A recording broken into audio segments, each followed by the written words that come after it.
Chieng' Awuor. Jatend piny William Ruto ogwelo Prime Minister machon ma pacho ka Raila Odinga mondo dhi e piny Sudan ma milambo tok kane jalup jatend pinyno mokwongo ma bende en jatend kweth mapingo piny owacho Riek Machar kaachiel kod min ode ma en jatend migawo mar arita Angeline Teny dinnegi e ot. Raila Odinga wuok e pacho ka kawuono mondo dhi okony e kelo kwe e pinyno.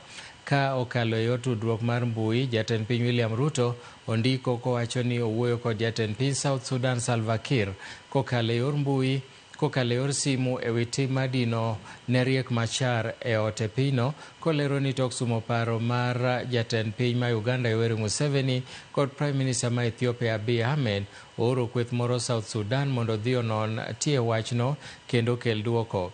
Jakom riwruok mar pinje Afrika Mohamed Ali Yusuf bende owacho no biro oro kweth mawuok e AU motelne kod retired Justice Effie Owuor mondo dhi South Sudan ota chenro mar kelo kwe. Piny Kenya osebedo ng'ala manyime e tayo chenro mag nyayo kwe e pinyno mar Sudan ma milambo.